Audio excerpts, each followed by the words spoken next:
السلام علیکم ورحمۃ اللہ وبرکاتہ ان الحمد للہ نحمده ونستعینه ونستغفر بسم اللہ والصلاة والسلام علی رسول اللہ اما بعد فاعوذ باللہ السمیع العلیم من الشیطان الرجیم بسم اللہ الرحمن الرحیم۔ تدبر دین، فہم دین، یہ اسلام کے بنیادی مسائل میں سے۔ تو آج انشاءاللہ ہم تدبر دین کا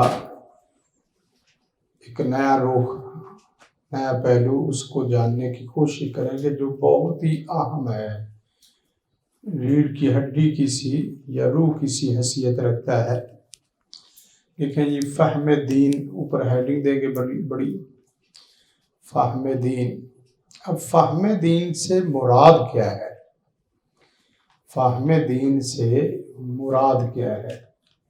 ہم جس وقت فہم دین کا مسئلہ لیتے ہیں تو اس میں جو آدمی قاعدہ پڑھ رہا ہے تو وہ قاعدے کی تفہیم کو ہی کلی تفہیم سمجھتا ہے، جو آدمی قرآن مجید پڑھ رہا ہے تو وہ قرآن مجید کی تفہیم کو ہی کلی تفہیم سمجھتا ہے۔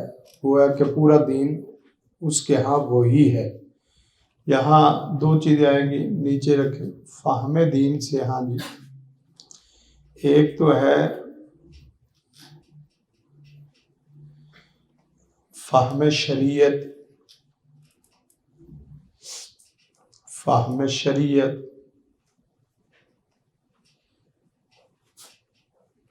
دوسرا اسی کو آگے بریکٹ میں یا ویسے رکھ لیں، فقہ الاحکام، فقہ الاحکام۔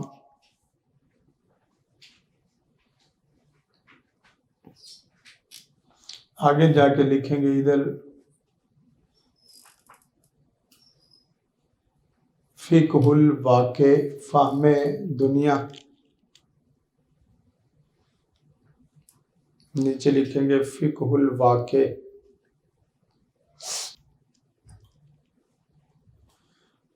اب یہاں سے ہی کتنے مدارس کی الگ الگ تقسیم ہو گئی۔ یونیورسٹیوں کی تعلیم، یونیورسٹیوں کی، اگر فہم صرف دین ہو، دنیا ہو تو ادھر لکھ لیں تجرباتی علوم، نیچے ادھر فہم دنیا میں نیچے تجرباتی علوم، عقلی علوم، تجرباتی و مشاہداتی و تجرباتی، مشاہداتی، تجرباتی، عقلی علوم۔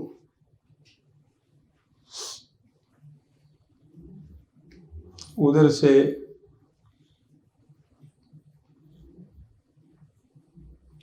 دینی علوم،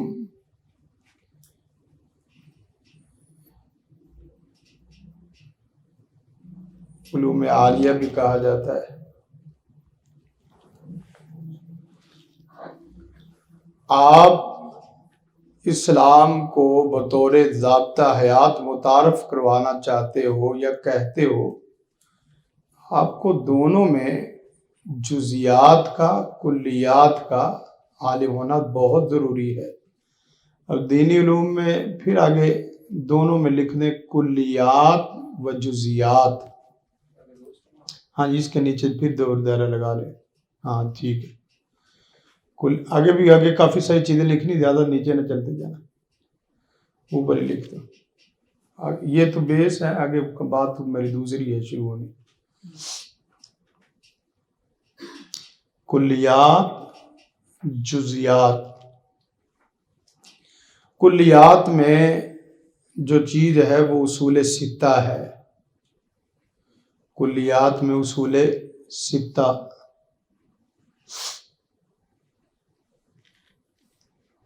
اور اصول سرسری نہیں سمجھانا چاہیے، اصول کوئی بھی ہے وہ آپ کو سرسری فہم نہیں، اس کا صحیح عمیق اور گہرا فہم ہونا چاہیے۔ اصول سرسری نہیں سمجھے جاتے، باتیں عام سرسری ہو جاتی ہیں، لیکن کوئی آدمی کہے کہ مجھے اصول سرسری سمجھایا، تو بھئی اصول میں تو آگے 50 چیزیں ہیں۔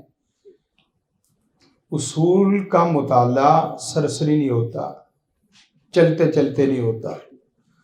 اصولوں کا مطالعہ گہرائیوں سے ہوتا ہے، اور اصولوں کا مطالعہ ساتھ تطبیقی ہوتا ہے، خالی استحضاری نہیں ہوتا، تفہیمی نہیں ہوتا، اس میں انطباقی اور اسی طرح ساتھ کیا ہوتا ہے، اپلائی والا۔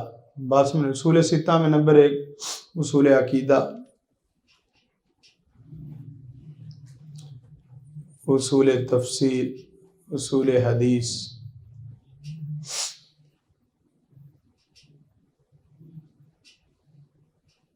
ایسے میں وہ بچہ چھٹی پہ تھا تو میں نے سارا کام اسی کو ہی دینا تھا کہ چلو لکھ کے لے آؤ۔ اصول تفسیر، اصول حدیث، اصول فقہ، اصول گرامر، اصول قرات، اور کوئی ہے تو بتا دو۔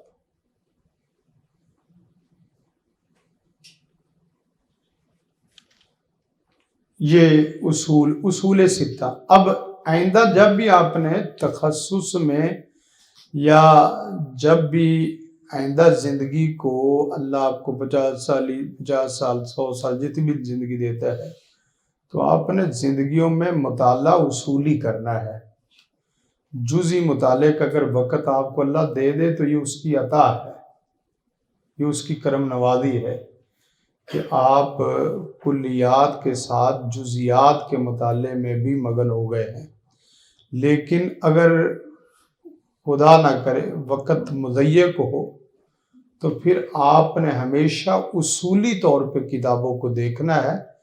اس طرح نہیں ہے کہ آپ خالی فاتحہ خلف الامام کی کتاب کو 700 صفحے کی کتاب پڑھ رہے ہیں، اس طرح نہیں دیکھنا۔ یعنی کوئی ایک کٹے کی قربانی پہ 500 صفحے کی کتاب پڑھ رہے ہیں، کٹے کی قربانی جائز ہے یا ناجائز ہے؟ آپ اندازہ کریں کٹے کی قربانی جائز ہے یا ناجائز ہے، کتنے صفحات لکھ دیے؟ 500 صفحات۔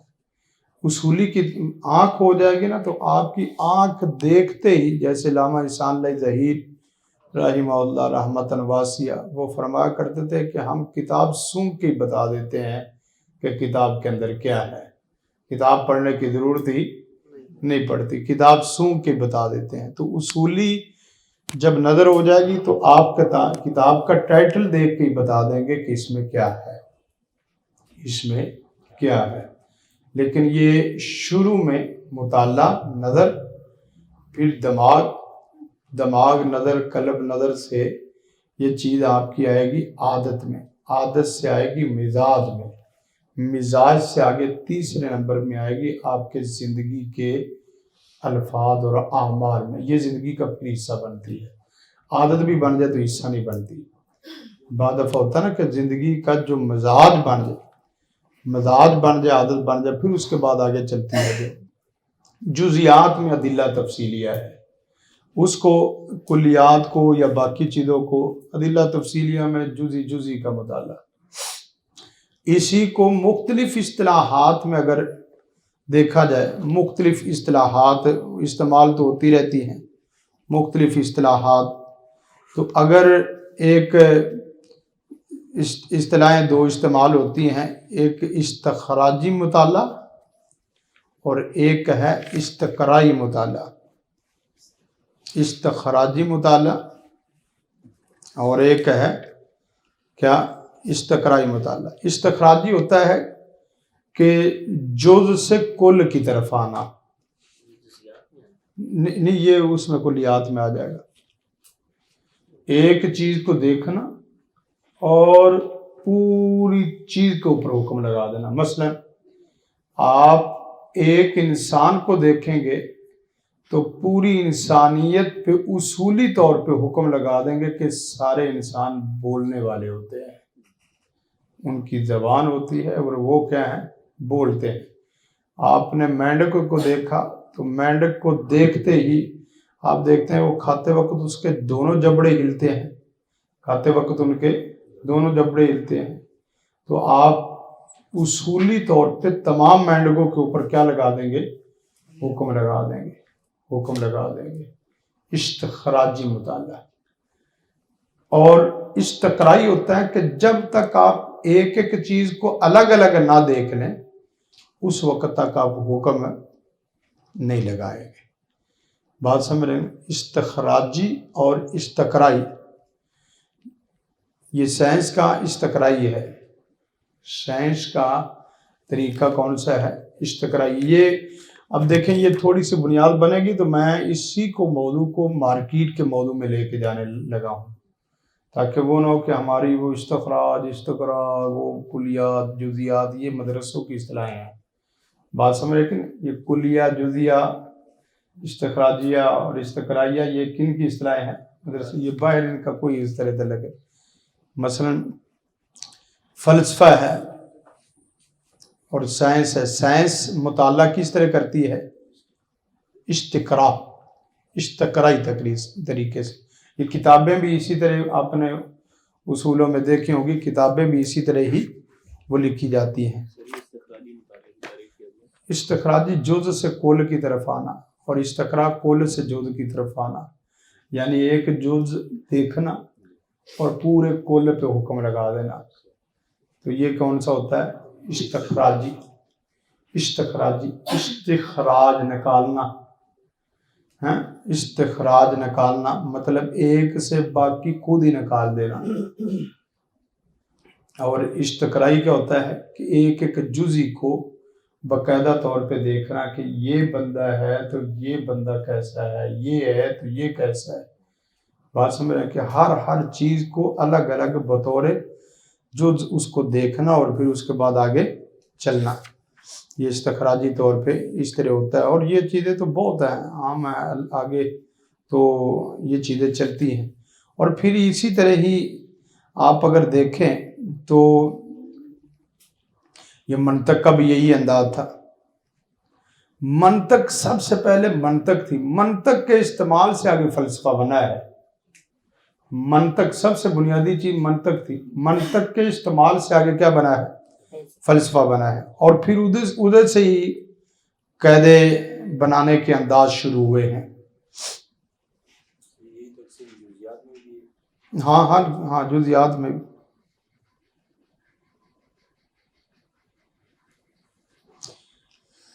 اور یہی طریقہ آپ دیکھیں گے تو قیاس میں چلتا ہے، یہی طریقہ کس میں چلتا ہے؟ قیاس میں۔ قیاس میں ایک علت نکال لی جاتی ہے، وہ علت اب جہاں آتی جائے گی وہاں وہ حکم لگتا جائے گا۔ میری بات سمجھ رہے ہو کہ استخراج میں علت نکالی جاتی ہے، وہ بندہ استاد بھی کہتا ہے بھائی میں نے تجھے مسئلہ بتا دیا ہے نا، بس یہ اب جہاں آتا جائے اب فٹ کرتے جانا۔ استاد بھی استخراجی طور پہ تعلیم دیتا ہے، بسا اوقات بعض اسباب کو جزئی کو کھولنے کی کوشش کرتا ہے، ایک علت نکال لی جاتی ہے۔ اور یہ عام طور پہ فلسفی انداز ہے، یہ فلسفی انداز ہے۔ اور استقرائی کون سا میں نے کہا؟ سائنسی ہے، انداز ہے۔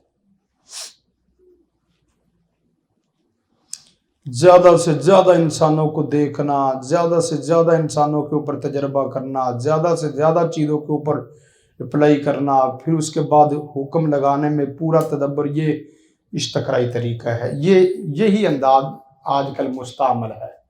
آج کل استقراجی انداز مستعمل نہیں، آج کل زیادہ تر انداز کون سا ہے؟ استقرائی مستعمل ہے۔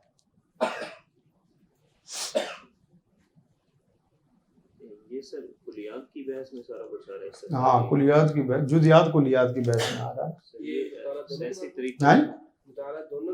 ہاں دیکھیں میں نے آپ کو بتایا کہ جب تک آپ کا استخراجی مضبوط نہیں نہ ہوگا تو آپ کا استقرائی بیکار ہوتا جائے گا۔ اصولی طور پہ آپ مضبوط نہیں نہ ہوں گے تو جزیات کے طور پہ آپ جتنا بھی آگے چلتے جائیں گے اس طرح نہیں چلتا۔ ہمارا طریقہ کیا ہے کہ ہم نے استخراجی کو بھی لینا اور استقرائی کو بھی لینا ہے، دونوں کو لینا ہے۔ نہ صرف استخراجی وہ بیکار ہے، نہ صرف استقرائی وہ بھی کیا ہے؟ بیکار ہے۔ دونوں لینے ہیں، استخراجی بھی اور ساتھ استقرائی بھی۔ یعنی آپ ایک کو دیکھ کے سب پہ حکم کیسے لگا سکتے ہیں؟ بات سمجھ رہے کہ نہیں؟ ایک کو دیکھ کے سب پہ حکم کیسے لگا سکتے ہیں؟ ہر آدمی کے حالات و واقعات کیا ہوتے ہیں؟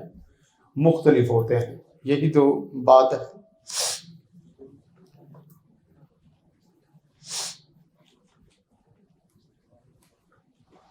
استخراج میں غلطی کا امکان زیادہ ہوتا ہے. استقراء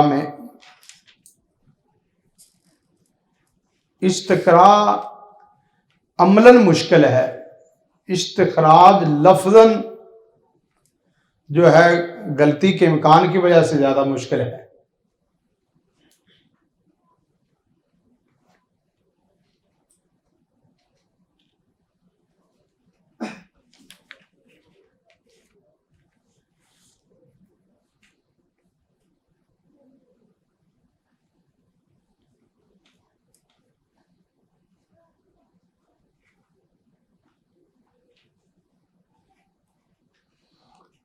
اب یہاں سے پھر مکاتب فکر میں آ جاؤ.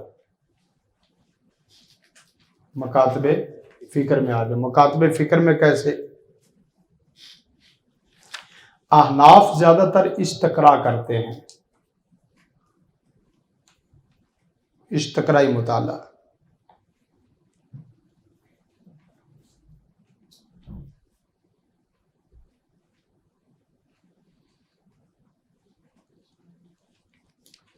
استقرائی مطالعہ استخراجی دینی میں کیسے پھر آ جائے گا؟ ایک ہے کتاب و سنت کو دیکھنا اور ایک ہے علماء کی آراء کو دیکھنا. علماء کی کیا کرنا؟ آراء کو دیکھنا. دونوں دیکھنا یہ سلفی منہج ہے، سنی منہج ہے. صرف علماء کی آراء کو مد نظر رکھنا یہ سلفی منہج نہیں ہے. ان کی ایک بات کو اصول بنا کے سب پہ فٹ کرنا یہ کوئی صحیح طریقہ نہیں ہے. بات جاری ہے نا، بات سمجھتے جانا. صرف علماء کی بات کو اصولی طور پہ کتاب و سنت کی ایک ایک جدی پہ فٹ کرتے جانا یہ کوئی سنی سلفی مطالعہ طریقہ مطالعہ نہیں ہے. ہم کیا کہتے ہیں؟ علماء کی آراء کو بھی دیکھو، کتاب و سنت کی تفصیلات کو بھی دیکھو. علماء کی آراء کو بھی دیکھو اور کتاب و سنت کی کیا دیکھو؟ تفصیلات کو بھی دیکھو.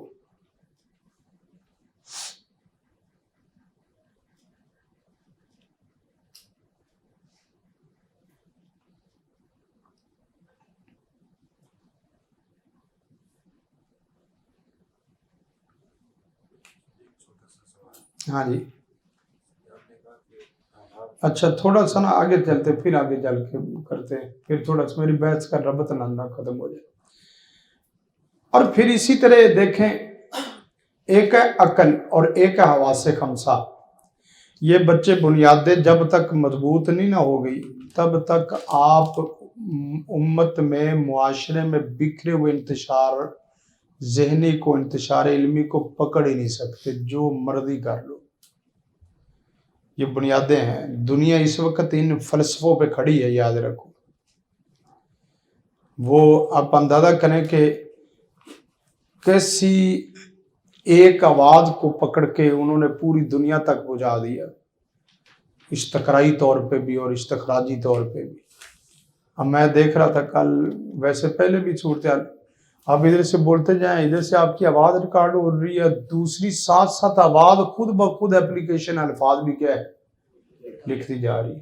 یعنی آپ دنیا اس وقت مشاہداتی تجرباتی حقیقی چیزوں میں اتنا آگے نکل گئی کہ آپ کی اب ہوائی باتیں سننے کے لیے وہ تیار نہیں ہے. بات سمجھ رہے کہ وہ کہتے ہیں یار تو روحانیت کی بات کرتا ہے، روحانیت کو چیز لا تو صحیح نا، کیونکہ ہمارے اصول کیا ہیں؟ مشاہدہ. آپ کی بات نہ مشاہدے میں آ رہی ہے، نہ آپ کی بات تجربے میں آ رہی ہے. آپ اپنے دین کو ضابطہ حیات نہ مشاہدے کے طور پہ ثابت کر رہے ہیں، نہ تجربے کے طور پہ ثابت کر رہے ہیں.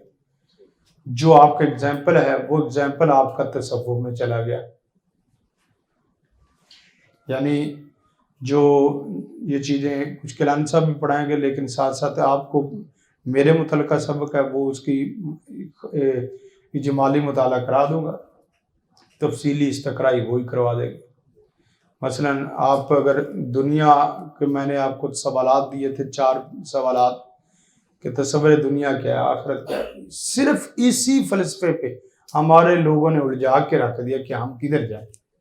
صرف چلیں مکاتب فکر لے لیں، دنیا کو نہ دیکھیں، دنیا تو چلیں، آخرت کو تو وہ مانتی نہیں ہے نا، سیکولر وغیرہ، وہ تو سارے کس پہ آ گئے ہیں، کہتے یار چھوڑ مولوی، تو ثواب کے نام پہ ہمیں مارے گا، تو جنت کے نام پہ ہمیں تو ادھر بھوکا رکھے گا، جنت بعد میں دیکھ لیں گے، ثواب دیکھ لیں گے، پہلے جو موجود ہے نا اس کے ساتھ نپٹ لے، آج کی بھوک برداشت نہیں ہو رہی، آج کا مسئلہ، آج کی گرمی شدت ابھی برداشت نہیں ہو رہی، تو کل کا دیکھ رہا ہے، مجھے ابھی کل نظر نہیں آ رہا، جو آج ہے اس کی شدت کو اے سیوں کے ذریعے، پنکھوں کے ذریعے، باقیوں کے ذریعے ختم کرنے کی کوشش کر رہا ہوں، بات سمجھ رہے کر۔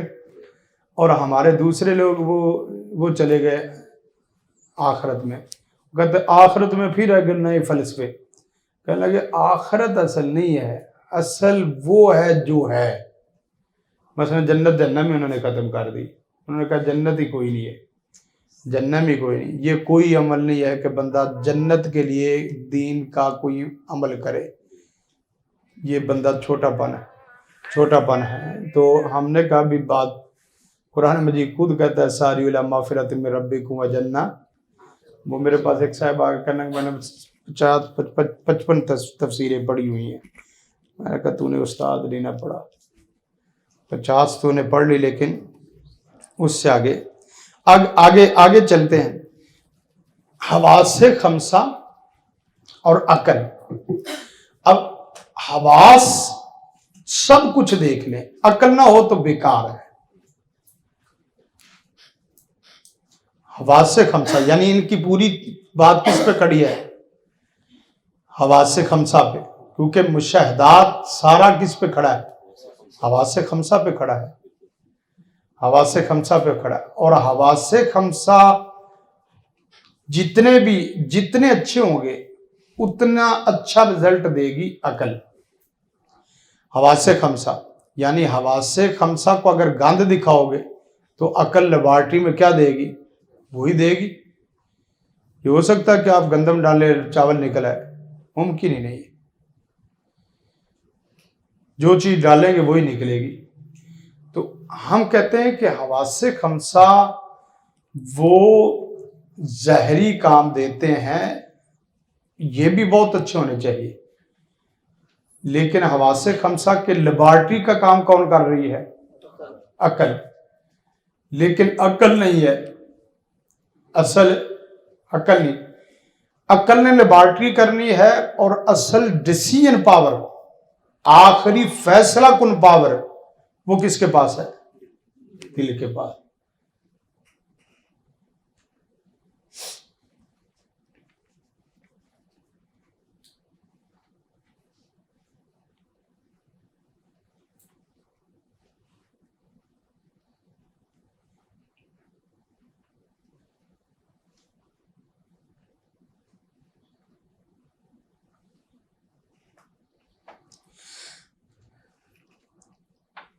اب آگے دیکھیں،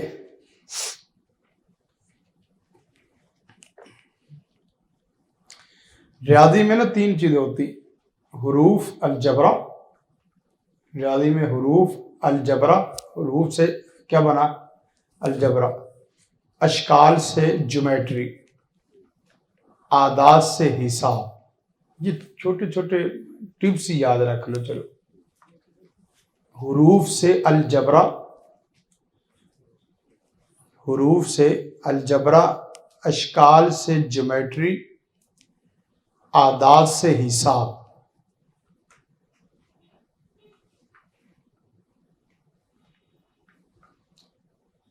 اسی کا نتیجہ آگے پھر سائنس بنتی ہے۔ حروف سے الجبرا، اشکال سے جیومیٹری، جیومیٹری، اور پھر آگے اعداد حساب، کے ذریعے آگے جو نتائج آتے ہیں وہ کیا بنتی ہے؟ وہ سائنس بنتی ہے۔ اور ان تینوں کی بنیاد آگے اوپر سائنس کی بنیاد کن کے اوپر ہے؟ تین پہ، بایو فزکس اور کیمسٹری۔ زندگیوں کا مطالعہ، پھر مطالعے کے ذریعے اس سے کیمسٹری کیمیکل سے ہے، کیمیکل یعنی وہ جو چیز موجود ہے اسے سنبھالنا۔ یہ جتنے بھی یہ پنکھے، اس کی گریس شریس ہے، زنک ہے، تیل ہے، باقی چیزیں، یہ سارا کیمیکل سائنس ہے۔ چیزوں کو زندہ رکھنا یہ آگے کیمیکل سائنس کا کام ہے۔ مثلا آپ نے دودھ رکھا، دودھ کو آگے 2 سال کے لیے وارنٹی میں رکھا، وہ کس کا کام ہے؟ وہ کیمیکل سائنس، کیمسٹری کا ہے۔ کم سے کم تھوڑا تھوڑا ٹچ رکھتے جائیں۔ اب ہوا کیا، اس کو ہم نے فقہ الواقع اور فقہ الاحکام اور فقہ الواقع کا، فلسفے نے کیا کہا؟ فلسفے نے کہا اصل دلیل امر واقع ہوتا ہی کوئی نہیں ہے۔ فلسفے نے آ کے کہا اصل دلیل امر واقع کوئی چیز نہیں ہے۔ فلسفے نے کہا اصل امر واقع ہے۔ اب دیکھیں پتہ کیا ہے، وہ بچوں بات سنو، ادھر دیکھو، ہمارے اس وقت مد مقابل دین اسلام کو جو چولہے ہلانے والا ہے، دین اسلام کی جو چولہے ہلانے والے، وہ 2-3 چیزیں تھی، ادھر سے منطق، فلسفہ اور آگے کیا ہے؟ سائنس۔ ہم دونوں کا تقابلی مطالعہ کر رہے ہیں تاکہ پتہ چلے کہ میرا اس مسئلے میں مد مقابل کیا کہتا ہے، اس مسئلے میں مد مقابل کیا کہتا ہے۔ جیسے مناظرے میں وہ کہتے ہیں رفع الدین مسئلہ ہے، رفع الدین میں ہماری یہ حدیث ہے، مد مقابل یہ کہتا ہے۔ ہم کہتے ہیں نہیں، ہمارے مد مقابل منطق، ہمارے مد مقابل فلسفہ اور ہمارے مد مقابل سائنس۔ تو ہم دنیا کا مطالعہ کر رہے ہیں اور سب کو اصولی طور پہ دلائل کے طور پہ دیکھ رہے ہیں کہ مد مقابل اس اصول میں اس جگہ پہ کھڑا ہے۔ مثلا فقہ الواقع، فقہ الاحکام، فلسفہ کہتا ہے اصل دلیل ہوتی ہے، استقراء کا امر واقع ہے ہی کوئی نہیں۔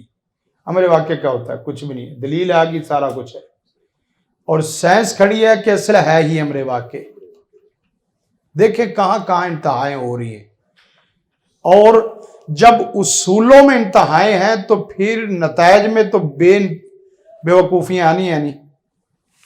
جب اصولوں میں انتہائیں ہیں، وہ ایک جگہ بالکل، دوسرا سرے سے دوسری جگہ کھڑا ہے، دوسرا بالکل سرے سے، یعنی سائنس کہتی کہ اصل کیا ہے؟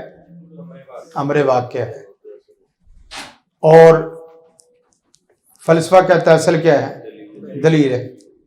اسی پہ پھر آگے چلتے جانا۔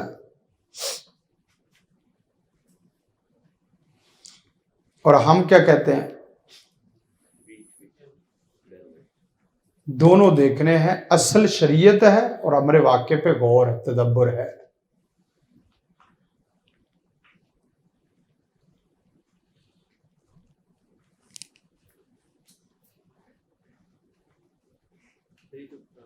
فلسفے کا یہ ہے بات کہ اصل دلیل ہے امر واقع کی چیز ہے، اس کی کوئی مثال ہے؟ یہ مثالیں ساری پہلے آپ کو الگ سے وہ دیا نا کہ اصل انکار ہے، اس کے بعد کیا ہے؟ دلائل سے ثبات ہے۔ دلیل جو ثابت کر دے بعد دلیل اصل ہوتی۔ مثلا اب چیز موجود ہے، یہ موجود ہے، امر واقع ہے کہ موجود ہے، اس کا موجود ہونا ہی دلیل ہے، اس کا موجود ہونا ہی دلیل ہے۔ وہ کہتا نہیں امر واقع کوئی نہیں، دلائل دو، یہ موجود ہے۔ میری بات سمجھ رہے ہیں؟ اصل وگرنہ تو یہ ہے کہ جو موجود چیز ہے اس کا دلیل سے کیا تعلق ہے۔ پھر ایک اور چھوٹے میاں سے چھوٹے میاں بڑے میاں سبحان اللہ، وہ ایک اور اٹھا، کہنے لگا کہ اصل امر واقع تو ہے لیکن علم کیا ہے؟ ہم نے کہا شریعت۔ کہنے لگا نہیں، شریعت نہیں ہے، وہ تلاش کرنا پڑے گا کہ اصل کیا ہے۔ بات میرا خیال ہے کہ پوائنٹ باز ہم چل رہے ہیں، تھوڑی تھوڑی کر کے سمجھ تو آ رہی ہے، بالکل جا تو نہیں نہ رہی۔ ہاں میں بتاتا ہوں، اس نے پھر آگے ہم نے کہا یار کن کن لوگوں سے ہمیں لڑنا پڑے گا، پہلے ان سے اصول تو متعین کر لیں کہ ہمارا آپس میں جو بات کرنے کا بیانیہ ہے وہ کیا ہے، وہی طے نہیں ہوتا۔ وہ ایک اور اٹھا کہنے لگا کہ اصل چیز نا امر واقع تو ہے، لیکن علم کہاں سے؟ ہم نے کہا شریعت سے۔ کہنے لگا نہیں، طبیعت سے۔ اب یہاں آپ نے نا ہر بات کو دیکھنا ہے، یہ بات نا ساتھ آ گئی تو اس کو بھی کر دو کہ آپ چاہے استاد ہو چاہے بڑا ہو، آپ نے باقاعدہ تدبر سے دیکھنا ہے اس وقت استاد نے رہنمائی طبیعت سے کی ہے یا شریعت سے کی ہے، کیونکہ مسئلے کی تفہیم اور فتوے میں دو چیزیں ایڈ ہوتی ہیں۔ جب بھی کوئی فتویٰ دے رہا ہو نا تو اس میں دو چیزیں ایڈ ہوتی ہیں، ایک اس کی شریعت، دوسری اس کی طبیعت۔ آپ نے دیکھنا کہ اس مسئلے کے جواب میں استاد یا عالم کی شریعت کتنی دخیل ہے اور طبیعت کتنی دخیل ہے۔ مثلا ایک آدمی سخت ہے تو وہ مسئلے کو طبیعت کی وجہ سے کیا بنا دے گا؟ سخت بنا دے گا، اور دوسرا آدمی نرم ہے تو وہ مسئلے کو طبیعت کی وجہ سے اتنا نرم بنا دے گا کہ وہ مسئلہ ہی ٹھنڈا ہو جائے گا۔ مثلا ایک اور ہے، ایک آدمی کو حرام حلال میں بچنے کی کوئی زیادہ سخت طبیعت نہیں ہے، حرام حلال کا زیادہ خیال نہیں کرتا، تو وہ طبیعت میں بھی اور شریعت میں بھی لوگوں کی رہنمائی کر رہا ہوگا، نہیں آپس میں لڑکیاں لڑکے سارا کوئی مل بیٹھ بھی لیں، گپ شپ کر بھی لیں تو کوئی اس طرح حرج نہیں ہے، وہ اس کی طبیعت بول رہی ہے، شریعت نہیں بول رہی، اس کی طبیعت بول رہی ہے، شریعت تو کچھ اور کہتی ہے۔ بات سمجھ رہے؟ ایک آدمی نے جہاد کیا ہی نہیں ہے تو وہ جہاد طبیعت سے بھی تعلق رکھتا ہے، شریعت سے بھی۔ جہاد اس نے کیا نہیں ہے تو وہ جہاد کے متعلق مسئلہ دے گا، اور دوسرا آدمی جہاد کی طبیعت ہو گئی ہے تو وہ ہر آیت میں کہے گا مجھے تو آیتیں بول بول کے کہتی میرے اندر بھی جہاد ہے، میرے اندر بھی، یعنی وہ ہر آیت کو ہی جہاد سے تعبیر کرنے کی کوشش کرے گا۔ وہ شریعت نہیں ہے، وہ کیا ہے؟ طبیعت ہے۔ اب یہاں دیکھیں یہ بات سمجھا گئی کون؟ شریعت ہوتی ساتھ طبیعت ہوتی۔ یہ جو کشف و وجدان والے دوست احباب ہیں وہ کہتے ہیں علم اصل شریعت نہیں ہے، علم اصل کشف و وجدان ہے، جو آپ کا وجدان بولے، چھٹی حس بولے، وہ اصل علم ہے۔ ادھر سے پورا تصوف کھڑا ہو گیا، اس نے ایک نیا مدعا نکال کے رکھ دیا، اس نے کہا علم ہوتا ہی وہ ہے جو کشف و وجدان۔ اب ہم کہیں گے کشف و وجدان کس کا؟ یہاں تو سارے ہی پہنچی ہوئی سرکاریں ہیں۔ کشف و وجدان یہ ایک پورا دلیل کا انہوں نے پوائنٹ بنا کے لا کے کھڑا کر دیا ہے۔ آپ کو پتا ہو کہ انڈیا میں اس وقت کشف و وجدان اور تصوف کے، صرف تصوف کے نام پہ پورے چینل چل رہے ہیں۔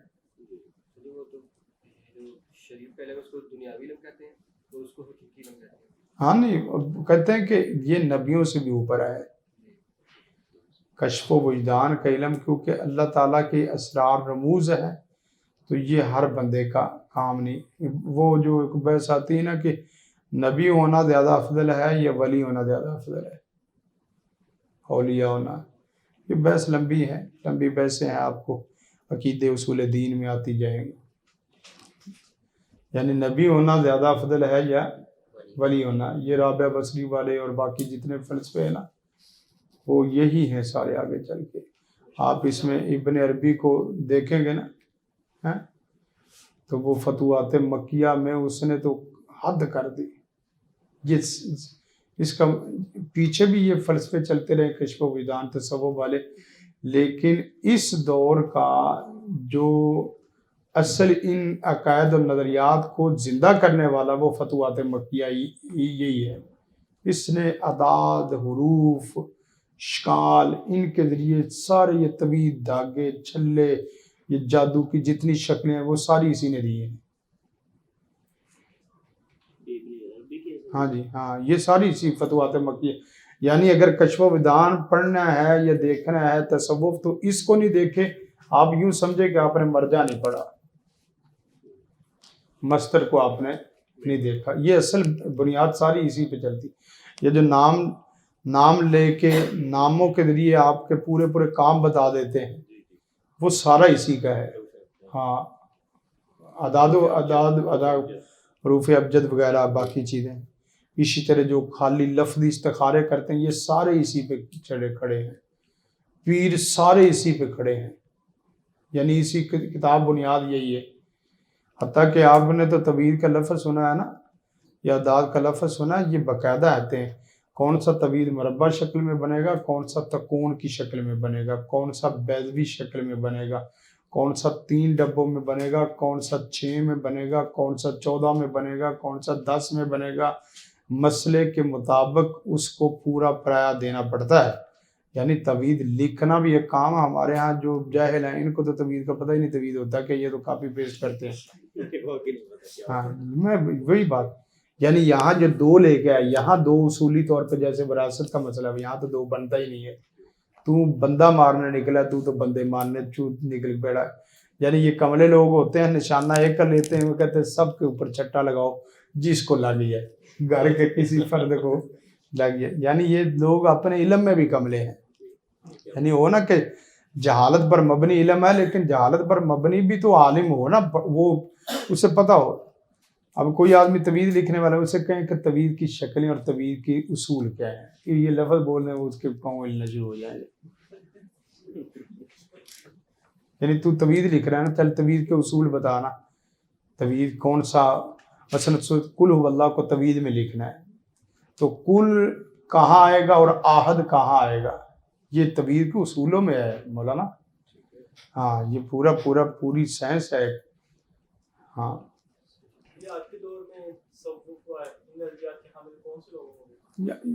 یہ سارا نا باقی تفصیلی مسئلہ میں ایک دفعہ نا گزارتا جاؤں.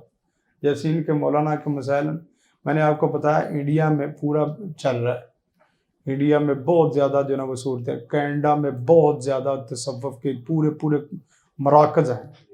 کینیڈا میں کینیڈا میں بہت بڑے بڑے مراکز تصوف کے جو نا وہ صورتیں. اب صورتحال یہ ہے کہ ان کو تصوف کا بھی نہیں پتا. یعنی صورتحال یہ ہے کہ تصوف جو اصل شکلیں ہیں نا وہ ساری مسخ ہوتی جاتی تو آگے چلتے رہتے. چینل چلا رہے ہیں وہاں بھی بنیاد نہیں ہے, ادھر چل رہے ہیں ادھر بھی بنیاد نہیں, کتابیں لکھ رہے ہیں اس کی بھی بنیاد نہیں. اب بعض لوگ تو ویسے چلے گئے, تصوف کی تا یہ کہتی, تصوف کی سواد یہ کہتا ہے, تصوف کی واو یہ کہتی, تصوف کا فا یہ کہتا ہے, تا سے لیدا, حالانکہ یہ اس کا کوئی تعلق ہی نہیں ہے. یہ تو ٹوٹ کے ہے نا. ہاں چلیں آگے چلتے ہیں.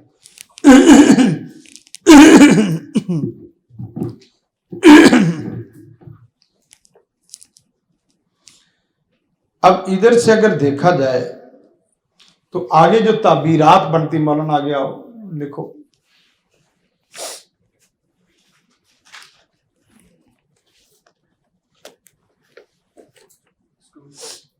نہیں اسی کے تحت لکھ دو آگے, نہیں ادھر لکھو, ادھر ہاں ادھر لکھو. ہاں لکھیں دین و دنیا کے بنیادی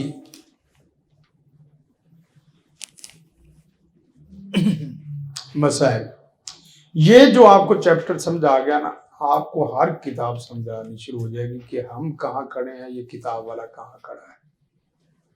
ہر استاد سمجھانا شروع ہو جائے گا. بس اس کا پیمانہ مضبوط رکھنا ہے.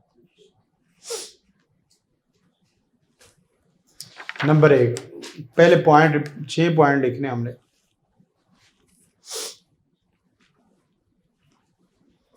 اور اس طریقے سے لکھنا ہے کہ ہر پوائنٹ کے آگے تھوڑی تھوڑی گفتگو کرنی ہے ہم نے, یعنی تھوڑا فاصلہ رکھنا. دنیا آخرت نمبر 1, دنیا آخرت کا تصور.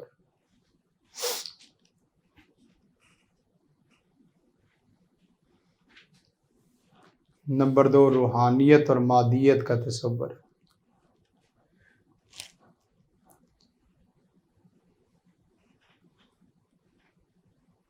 اتنا بریک نہ لکھ دیا مولانا, نیچے تھوڑا, میں نے یہی کہا فاصلہ کر کے لکھنا ہے. تھوڑا نیچے آ جائے. آگے نمبر 3 انفرادیت اور اجتماعیت کا تصور.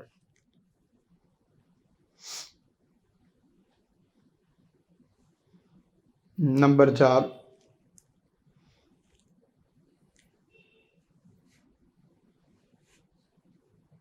ثبات اور تغیر ثبات اثبات و تغیر کا تصور.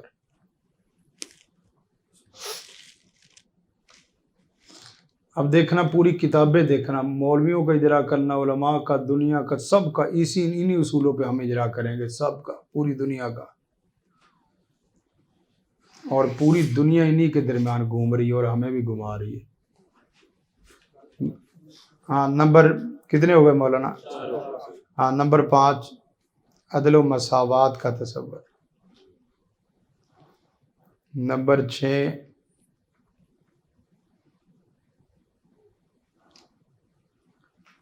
آزادی اور ابدیت کا تصور.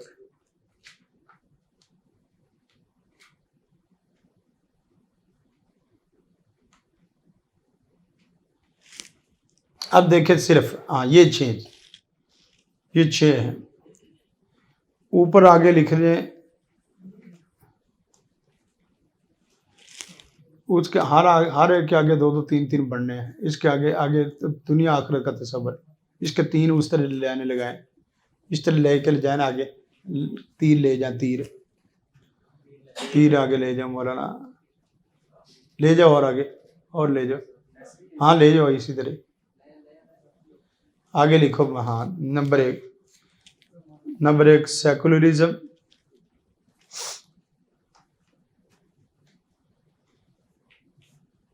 نمبر 2 تصوف.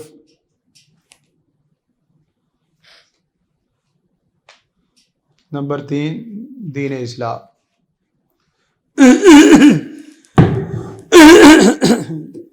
اب آپ نے نا یہاں ہر بندے کو دیکھنا ہے کہ اس کا رجحان زیادہ دنیا کی طرف ہے یا زیادہ آخرت کی طرف ہے یا دونوں کی طرف ہے.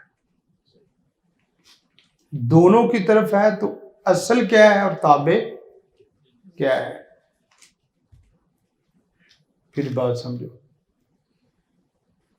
کتنے لوگ ہیں وہ صرف دنیا پہ کھڑے ہیں.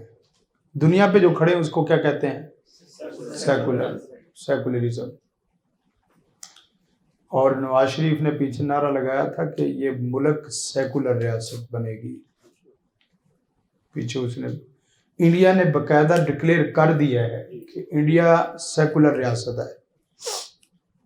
اب سیکولر کسے کہتے ہیں یہ کلانی صاحب سے وہ آپ کرتے ہیں نا، کیونکہ یہ عقیدے کے مسائل ہیں. باقی تو اصول عقیدہ ہے نا، میرے اصول فقہ مولوی فقہ الاحکام فقہ الواقع، یہ ہماری اصول فقہ کی بحث تھی، اسی سے آگے نکل رہا ہوں. بات سمجھ رہے ہیں؟ لیکن یہ ساری تفصیلات پھر وہ سمجھاتے جائیں گے. کون سی بلا؟ یہی نا. اب دیکھیں دنیا اور آخرت کا تصور ہے نا، سیکولر سارا دنیا پہ کھڑا ہے. وہ کہتے ہیں کہ اصل دنیا ہے، اصل مادہ ہے. ہاں آگے طبقات آگے پھر لہذا چلتے جائیں گے. دنیا پہ آگے لبرلزم، سیکولرزم، ریشنلزم، نیشنلزم وہ سارے، لیکن اصل پاپ یہی کھڑے ہیں. بات سمجھ رہے؟ کہ اب 10 سے 40 ازم بن گئے، یہ 10 بڑے بڑے معروف ہیں. بات سمجھ رہے؟ اب ریشنلزم عقل پرستی، یہ پوری دنیا کو اس نے تباہ کر کے رکھ دیا. نیشنلزم اس وقت جو مسئلہ بنتا جا رہا ہے، سب سے پہلے پاکستان، یہ پورے دین کو کھانے والے جملے ہیں. ریشنلزم، نیشنلزم، سیکولرزم، کمیونزم ہیں، یہ سارے جتنے بھی ازم ہیں تقریباً 40 کے قریب بنتے ہیں. ان میں سے 10 معروف ہیں. 10 کو جاننا ہر عالم کی روٹی کپڑے مکان کی طرح ضرورت ہے، کیونکہ یہ فتنے وقتی علاقائی عارضی نہیں ہیں، یہ فتنے پوری دنیا کو لپیٹ میں لیے ہوئے ہیں. اس وقت آپ کا بیٹا، آپ کا بھائی، آپ کے والدین، بہن بھائی، دوست احباب، وہ انہی فتنوں کا شکار ہیں. وہ سنی وابی دیوبندی مسائل کا شکار نہیں رہے. ہم کہتے تو جو بھی بن جائے، تو نمازی تو بننا. تو نمازی تو بن، تو رفع دین کے بغیر پڑھتا یا کوئی بات نمازی بن، تو فاتح خلف الامام کے مسائل چھوڑ تو نمازی بن. کہتا نماز ہی نہیں ہے، کہتا نماز ہی نہیں ہے سرے سے. آپ اندازہ کریں کہ آپ تو جزیات کو چھیڑ رہے تھے، انہوں نے کہا کہ نماز ہی نہیں ہے. انہوں نے کہا نماز تو کس کی پڑھے، نماز والا ہی کوئی نہیں ہے، رب بھی کوئی نہیں. اب لندن یونیورسٹی میں اور اسی طرح بعض یونیورسٹیوں میں پچھلے 1.5-2 سال پہلے لڑکیوں نے باقاعدہ اقدار کا، اخلاقیات کا جنازہ نکال دیا. اپنے کپڑے سفید پہن کے اس پورے حصے میں انہوں نے خون لگایا ہوا تھا، پیچھے خون لگایا ہوا تھا، آگے ساتھ پیمپر پکڑ کے لگائے ہوئے تھے. کوئی آدمی کہے گا کہ ان خاص ایام میں ہمارے لیے یہ غیرت کے اور شرم کے دن ہے، کوئی شرم کے دن نہیں. ہم اس کو اب چھپائیں گے نہیں. یعنی بعض دفعہ ہوتا نا بچیاں چھپاتی پھرتی ہوتی تھی کہ نہیں نماز پڑھنی ہے، کہ والدین کہتے نماز پڑھو، وہ اب بتا بھی نہیں رہی میں نے نماز ان دنوں میں نہیں پڑھنی. بچے والدین کی بہن بھائیوں کی وہ جھڑکیں بھی کھا رہی ہے، شرم کے بارے بتا بھی نہیں رہی. چھٹی بھی لینی ہے تو کسی اور کام کی غرض سے بہانہ بنا کے. تو اس اقدار کو، قدروں کو باقاعدہ انہوں نے، جیسے یہ نیچے لکھا ہے نا ثبات اور تغیر، یعنی تم کتنے کملے ہو گئے ہو. کچھ ایسی چیزیں ہوتی ہیں جو ثابت پتھر کی طرح ہوتی ہیں، وہ مذہب سے، اسلام ہو، یہودیت ہو، کوئی بھی ہو، اس سے اس کا تعلق نہیں. وہ تمام مذاہب میں پتھر کی طرح مضبوط ہیں. عزت کرنا، بڑوں کی عزت کرنا، یہ حالات کے بدلنے سے یہ اصول نہیں بدلتے. یعنی والدین کا احترام کرنا یہ پوری دنیا میں کہتے ہیں نا کہ جدت میں جدید دور ہے، نت نئے اصول ہیں، نت نئے زمانے. تو نت نئے زمانوں میں بھی کچھ نت نئے اصولوں کے ساتھ اصول یہ بھی ہیں کہ کچھ اقدار ایسی ہیں جن کو تغیر نہیں ہے، جن کو تغیر، وہ مثبت ہیں، ثابت ہیں، ان کو تغیر نہیں ہے.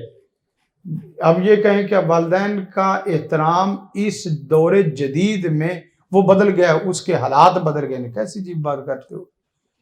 اقدار وہ اس بات میں ہوتے ہیں. ہاں تغیر اس میں وہ پھر ترتیب وار چلتے جاتے ہیں، آگے چلتے جاتے ہیں. اس میں پھر مسائل ہمارے کچھ میں وہابی سنی دیوبندیوں کے مسائل آ گئے، اور کچھ میں اوپر سے اجتماعی مسائلوں میں پوری امت کے جنگ. اب یہ عالم آدمی کا پورا ضابطہ حیات ہے، انہیں ان چیزوں کا پتہ ہی نہ ہو، کیسے ضابطہ حیات تصور کروائے گا.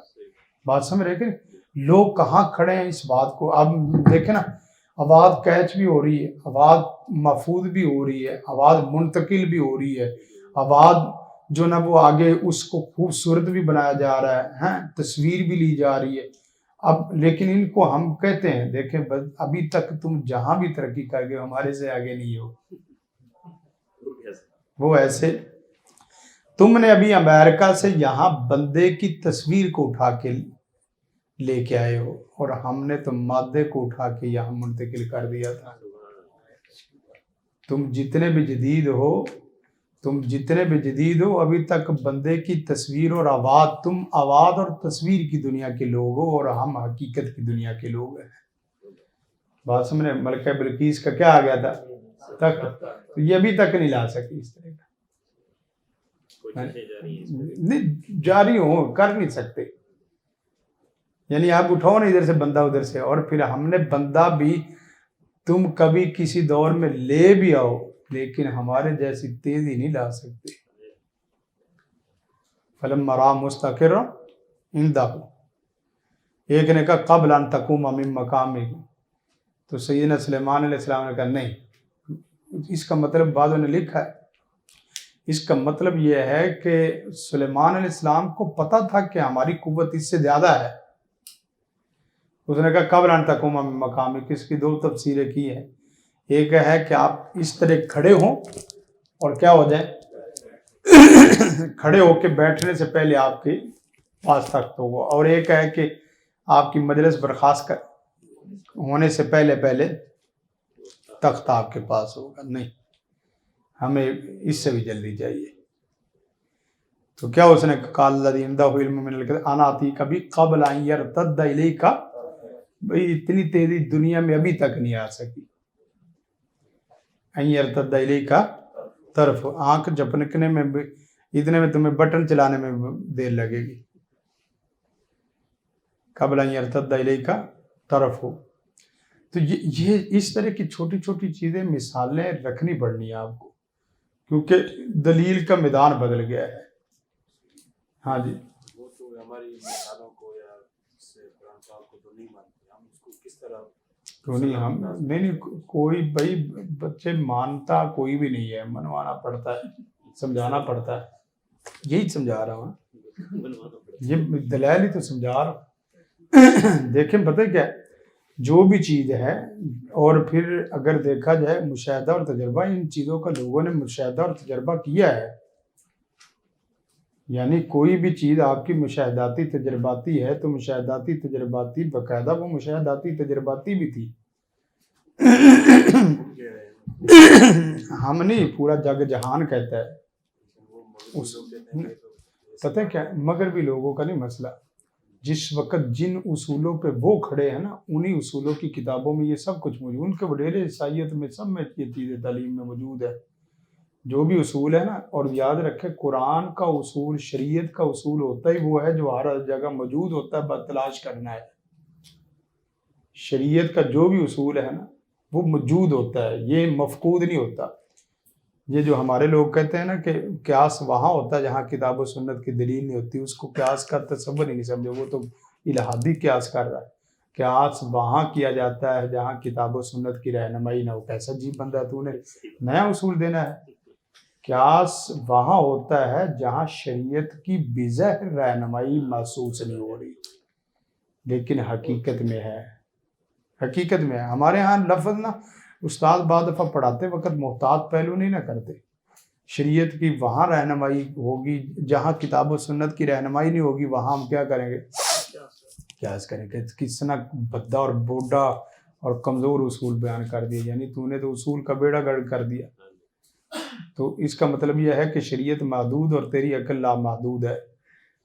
بات سمجھ، شریعت محدود ہے. اس کا مطلب یہ ہے کہ شریعت جو نا وہ تمام مسائل کو محیط ہے نہیں ہے، حالانکہ شریعت تمام مسائل کو محیط ہے. اس کا پھر بھی واقعی ہے، کیونکہ مد مقابل کو جو دلیل دی جاتی ہے اس کے مسلمات میں سے دی جاتی ہے. اب مسلمات مشاہدات تجربات تو ہیں نا، میں مشاہدات تجربات ہی کہہ رہا ہوں.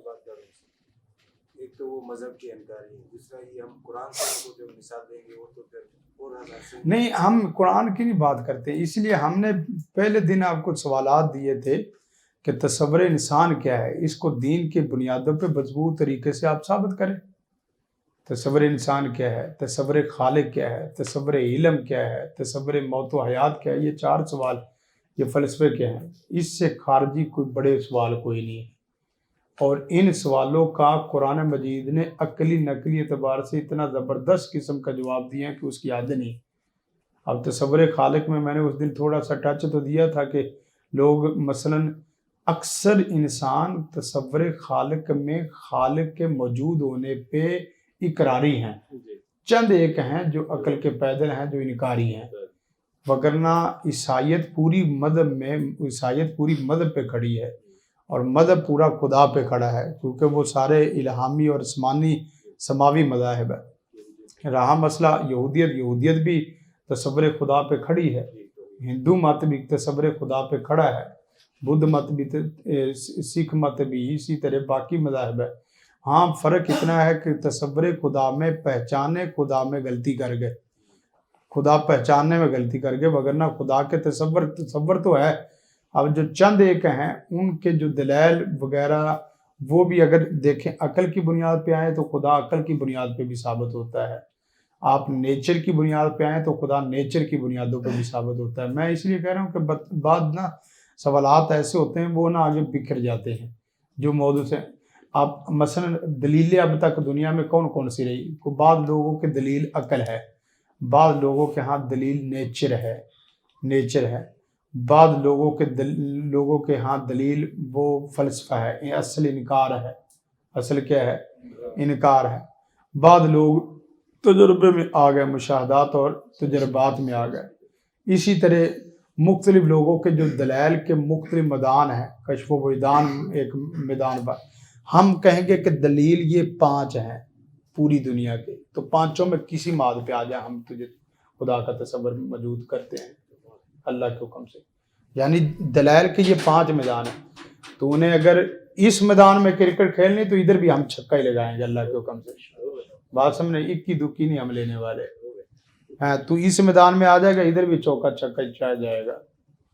یعنی تو دلیل کا میدان متعین کر کہ تو نے صرف عقلی دلیلوں پہ آنا ہے. تو اللہ کے فضل و کرم سے قرآن و سنت فطرتی دین ہے، اسلام فطرتی دین ہے، اور عقل کے میدان میں بھی پورا ثابت آئے گا، کیونکہ اسلام کوئی بے عقلی بات نہیں کرتا ہے. بات سمجھ رہے؟ اگر نیچر پہ کھڑا ہے تو فطرت بھی، اسلام نے تو فطرت اللہ التی فاطر الناس علیہ ہے، ان کے دلائل ہیں. فرق اتنا ہے کہ جو ان موضوعات پہ ہم نے کتابیں دیکھی لکھی پڑھی ہوتی ہیں، وہ کتابیں ہم نے نہیں پڑھی. اب دیکھنا یہ مدارس کا پکڑنا، یہ موضوع 5ویں 6ٹھی میں شروع ہو جانے چاہیے.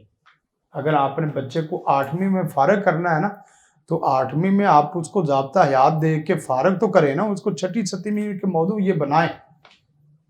ادھر نہ چھوٹی چھوٹی کتابیں، ایسی کتابیں جو جس کا تعلق عمل سے نہیں ہے، جس کا تعلق جو ہے نا وہ معاشرے سے نہیں ہے. کوئی معاشرے کو ٹچ تو دیں. ہم نے اس وفاق المدارس میں سیاسیات معاشیات وغیرہ کتابیں رکھی ہیں. کون پڑھتا ہے سیاسیات معاشیات معیشت؟ بات سمجھ رکھیں. یعنی حقیقت کی دنیا میں جائیں تو ہمیں بھی اندازہ ہوتا ہے نا، اور یہ کوئی مشکل نہیں ہے. اب دیکھیں مثلا فرض کریں دنیا آخرت کا تصور، اس کو تو اب دنیا خود لے رہی ہے. یہ کیسے ہو سکتا ہے؟ ہر چیز کا ایک نتیجہ ہے، ہر چیز کا آغاز ہے، ہر چیز کا ایک اختتام ہے، اور ہر چیز نتیجے لاتی ہے. یہ کیسے ہو سکتا ہے کہ آخرت نہ ہو؟ آخرت کو آئدہ متنا وکنہ تراب و ایداما بلا قادرین علی ان نسوی بنانا. اب تو سائنسدانوں نے اتنی وہ لیبارٹریوں کے باہر لکھ کے رکھ دیا کہ ہم اگرچہ خدا کو نہیں مانتے، لیکن میری لیبارٹری بتاتی ہے کہ خدا ہے، تو جھوٹا ہے.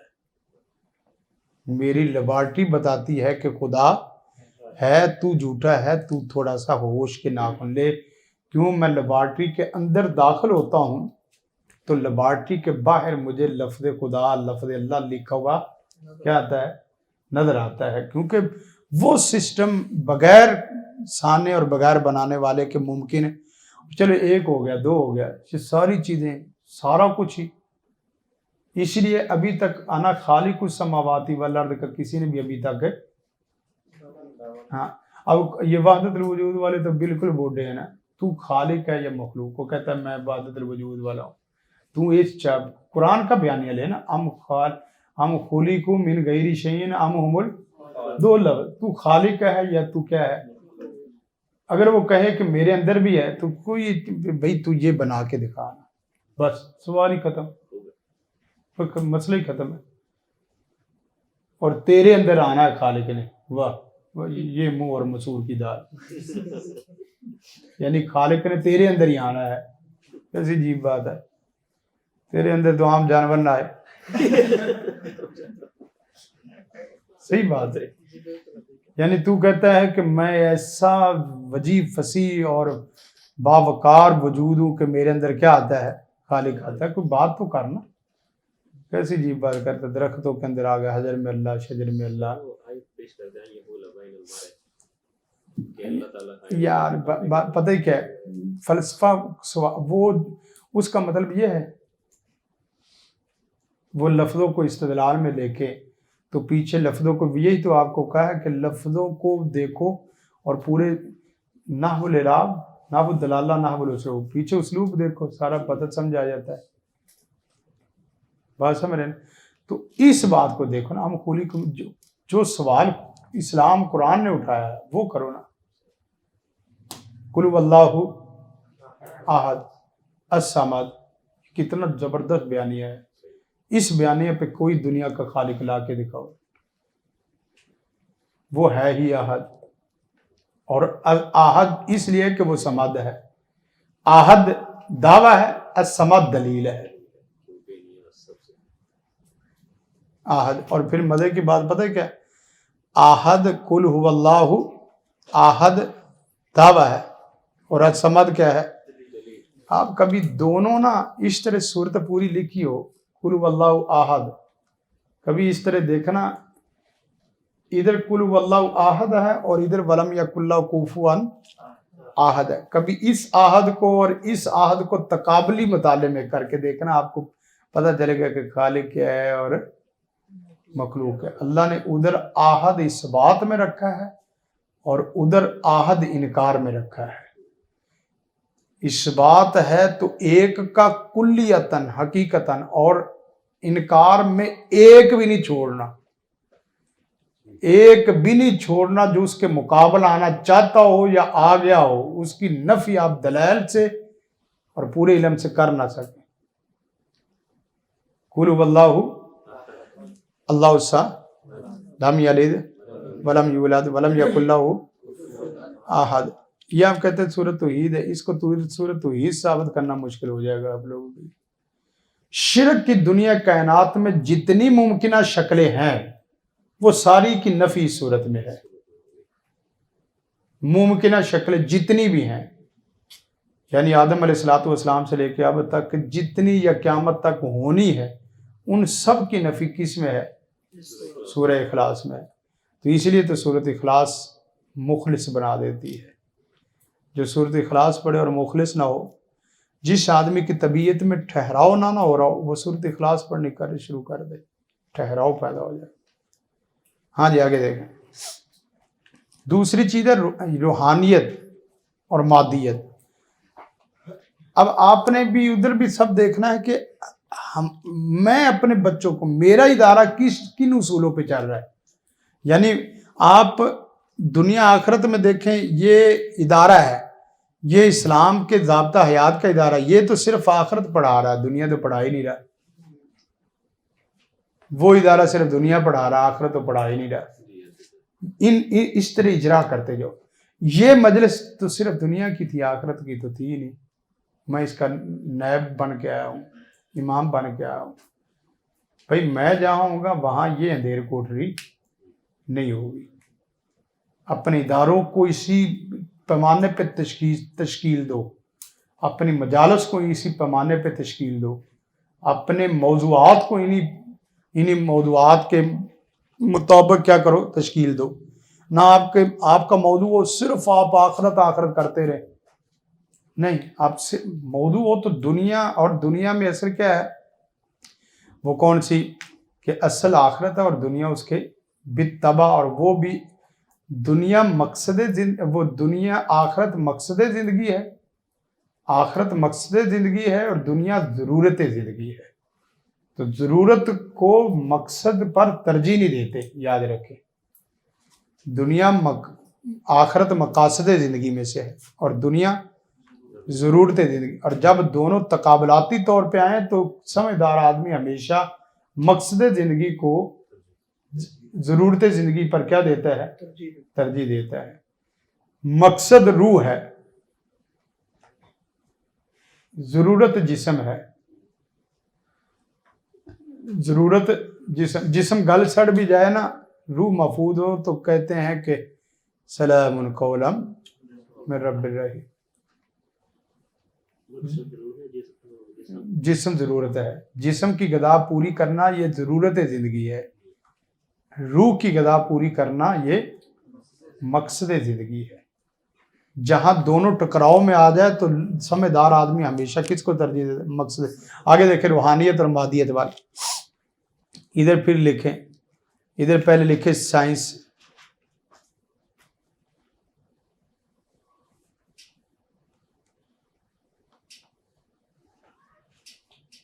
آگے پھر تصوف، پھر آگے دین اسلام. جلدی کرتے جو مولوی ٹائم تھوڑا. اب دیکھیں نا، سائنس صرف مادے پہ کھڑی ہوگی اور صوفی صرف روحانیت پہ کھڑے ہو گئے. انہوں نے کپڑے پریس کرنے ہی نہیں اور انہوں نے برانڈ کے علاوہ پہننے ہی نہیں. کیسی جی بات. یہ کپڑے پریس کرنے کو بھی وقت کا دیا. میں ایک جگہ وہ ہم چلے گئے تبلیغی جماعت میں، کھانا اچھا بن گیا. اس نے پانی کا جگ لیا اور پانی اس کے اندر ڈال دیا. میں نے کہا یہ کیا ہے؟ کہنے لگا نفس مرے گا. میں نے کہا نفس مارنے کے اور بڑے طریقے ہیں، تو اپنا نا خدا کا خوف کا بڑی مشکل سے آئے کھانا اچھا بنا ہے تو انہیں پانی ڈال دیا ہے. یعنی نفس کو مارنے کے صرف طریقے جگ پانی کے ڈالنے والے ہی ہیں. کیسے عجیب بات ہے. ہم جی کپڑے استری کرتے اللہ والے ہیں. اللہ والے یہ کہاں دلیل ہے بھی اللہ والے کپڑے اللہ والے لالے ہوتے ہیں. یا اسی طرح نانا دھونا نہیں ہے پہنچی سرکار. تم اپنے اندر جس دن پہنچ گیا نا اس دن پہنچی سرکار ہو جائے گا. بات سمجھ رہے ہو. یہ روحانیت اور مادی دونوں کو آپ نے تقابل میں رکھ کے اور اس طرح شریعت کے مطابق لانا ہے. یہ اپنی مجلسوں میں لے آؤ اپنے. اب آپ نے دیکھنا ہے کسی کی تقریر زیادہ روحانیت پہ جا رہی ہے یا کسی کی تقریر مادیت پہ جا رہی ہے. کسی کی باتیں روحانیت پہ جا رہی ہے, کسی کی گفتگو مجلس, اس کی تقریر, اس کا ادارہ, یہ سب انہی دو کے درمیان گھومتا ہوگا, سب بندوں کے درمیان. اور یہ یاد رکھیں ان 6 سے کوئی بندہ بھی 6 کا بیک وقت اجرا ہو رہا ہوتا ہے ہر مجلس میں. تو آپ نے دیکھنا کہ اس آدمی کی جو میرے سامنے بیٹھے ہوئے ہیں اس کی گفتگو ان 6 میں سے کہاں کہاں جا رہی ہے.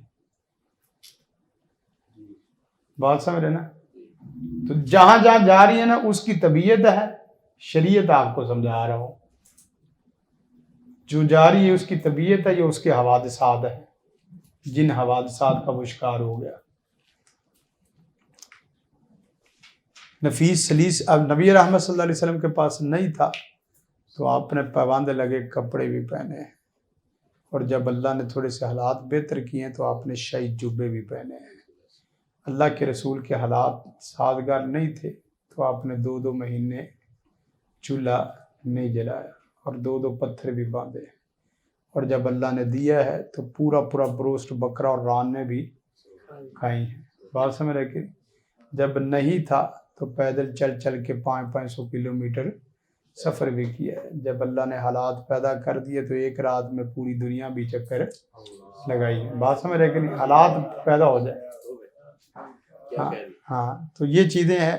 ہم صرف روحانیت پہ نہیں مادیت پہ نہیں کھڑے, روحانیت بھی ہے مادیت بھی ہے. بات سمجھ رہے, لیکن مادے کو اس طرح ضرورت کے مطابق روحانی.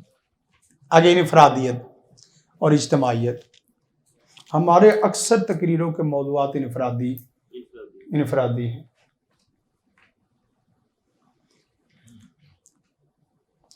انفرادیت اور اس کے آگے لکھو سرمایہ دار, بریکٹ میں لکھا ہے سرمایہ دار.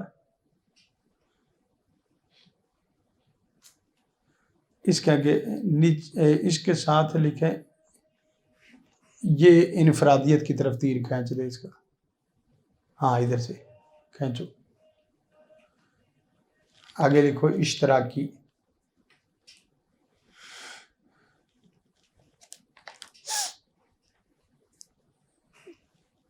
اجتماعیات. ہاں ٹھیک ہے. اب یہ پورے ملک کھڑے ہیں. سرمایہ دارانہ اور جگیر دارانہ پوری دنیا میں اس وقت جمہوریت نہیں ہے, اس وقت سرمایہ دارانہ اور جگیر دارانہ نظام ہے. یاد رکھیں سرمایہ دارانہ میں اصل فرد ہوتا ہے, سرمایہ میں اصل فرد ہوتا ہے, اور اشتراکیت میں اصل معاشرہ ہوتا ہے. ابھی اشتراکیت میں اب کیا کر رہے ہیں, جو جتنا بھی کمائے گا کھائے گا برابر ہی. اور سرمایہ دارانہ مطلب یہ ہے کہ ساری فیکٹری کما رہی ہے, ان کو 2,000 دے کے فارغ کر دیا اور تم کروڑوں لے گیا ہے اکیلا. اس میں اصل فرد بڑھتا ہے. اور پھر آگے مذہب کی اسی طرح بات کر دیں, وہ بھی پورا سیکولر کس پہ کھڑا ہے, سیکولر اجتماعیت پہ. وہ کہتا ہے کہ سیکولر کا تعلق اجتماعیت, اور وہ کہتا ہے مذہب کا تعلق کس سے ہے, فرض سے ہے. یعنی یہ بحثوں کو آپ نے اب اس کا آپ کتنا اجرا کرتے ہو یہ تو آپ پہ ہے نا یار. ہاں یہ فرد پہ ہے بندہ ایک. ہاں اجتماعیت پہ. اب فرد ہے, فرد دیکھیں ایک چودھری پورا علاقے کا جگیردار ہوتا ہے, سرمایہ دار ہے. اور یہاں تو اب دیکھیں 3 ہمارے نواز شریف, زرداری اور یہ 3, یہ پورا سرمایہ دارانہ ملک ہے. بات سمجھ رہے ہیں, بات اور کرتے ہیں دکھاتے کچھ اور ہیں کرتے کچھ اور ہیں. حالانکہ کئی لا یکون دولتم بین الاغنیاء منکم کہ مال کی پوری گردش ہونی چاہیے. اب آپ نے ان چیزوں کو سمجھا کے پھر آگے پھر مذہب اور ملت کی تقسیم، فرد اور معاشرے کی تقسیم، وہ ساری تقسیمیں اسی کے پہلو کے ارد گرد گھوم رہی. اور یاد رکھیں یہ پوری دنیا کے موضوع نہیں ہے، یہ کسی محلے کی بات تو نہیں ہم کر رہے ہیں، یہ پوری دنیا ڈسکس ہو رہی ہے. پوری دنیا ڈسکس ہو رہی تو پوری دنیا کے ڈسکس کے موضوعات کوئی نہ کوئی تو کلیکٹ ایسے کرنے چاہیے نا جس میں چلے ایک پیمانے کے طور پہ ضابطے میں آئے تو صحیح. اب کم سے کم یہ چیزیں آپ کسی ورکشاپ میں کریں گے تو وہ بندہ سمجھے گا واقعتاً یہ موضوعات پہ چل رہی. آگے دیکھیں گے نمبر 4 کا ہے یہ جو سرمایہ دار ہیں یہ ساری تفصیل آگے پھر کلانی سب سمجھاتے ہیں. اسلام میں پھر انفراد اجتماعی ہاں وہ لگا ہے وہ ساری تصورات. دین اسلام دونوں کو لیتا ہے. دین اسلام فرد پہ بھی توجہ دیتا ہے اور معاشرے پہ بھی کیا ہے، معاشرے پہ بھی توجہ دیتا ہے. فرد کی اصلاح کو بنیاد سمجھتا ہے، فرد کی اصلاح سے معاشرے کھڑے کرتا ہے. ہمارے لوگ پتہ ہے کہ آپ دیکھیں یہ جو نظاموں والے آ گئے، نظام خلافت والے، ان کی ساری نظر اجتماعیت پہ فرد کو بھول ہی گئے ہیں. اور مثلا یہ جو جتنی تحریکیں ہیں نا نظام خلافت ہونی چاہیے، خلافت ہونی چاہیے، یہی وجہ ہے وہ سارے جمہوریت پہ چلے گئے، کچھ سیاسی جماعتوں پہ چلے گئے، بڑی اجتماعیت پہ چلے گئے، ایوانوں میں چلے گئے. فرد کو چھوڑ دیا، نیچے نظام پھر اسی طرح کھڑا ہے. تبلیغی جماعت نے فرد کو پکڑ لیا ہے، اس نے اجتماع کو چھوڑ دیا ہے. اسلام فرد کو تیار کرتا ہے، آگے معاشرہ کھڑا کرتا ہے. توجہ ساری آپ قرآن مجید میں دیکھ لیں. مثلا بھائی اجتماع 3 اکائیاں ہوتی ہیں اجتماع کی. سب سے پہلی اکائی خاندان ہوتا ہے. اجتماع کی 3 اکائیاں، اور پہلی اکائی کون سی ہے؟ خان. اسلام ساری جتنی بھی دعوت ہے وہ فرد کو مخاطب کرتا ہے اور اجتماع میں خاندان کو مخاطب کرتا ہے. باقی یہ کبھی نہیں کہ سیاسیات کو درست کرو، اس کو فلاں. ہر جگہ یہی ہے کہ تو سیدھا ہو جا. اوفو بیعہدی اوفی بیعہدیکم ولا تقربوا الزنا. تو یہ نہ کر، تو یہ نہ کر، تو یہ نہ کر. یہی مسئلہ ہے کیونکہ ادھر سے معاشرہ کھڑا ہوتا ہے. ہمارے ہاں کیا ہے، کچھ فرد پہ چلے گئے ہیں تو پوری جماعتیں کھڑی ہوگی، کچھ اجتماع پہ چلے گئے ہیں تو پوری جماعتیں.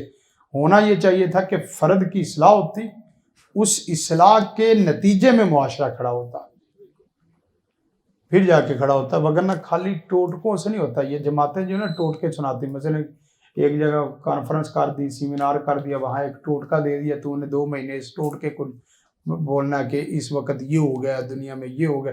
وہ کارکنان جتنے بھی ہیں وہ اس ٹوٹکے کو لے کے نا چلتے رہتے. اس وقت تکفیر نہیں کرنی، اس وقت تکفیر نہیں کرنی، اس وقت ہم نے یہ نہیں کرنی، ہم نے تکفیر. یہ ٹوٹکا مل گیا. تمہیں کیا پتہ تکفیر کا خروج کا ہوتی کیا؟ یہی صورت ہے نا، یعنی تکفیر نہیں کر، وہ اس اوپر سے ٹوٹکا مل گیا.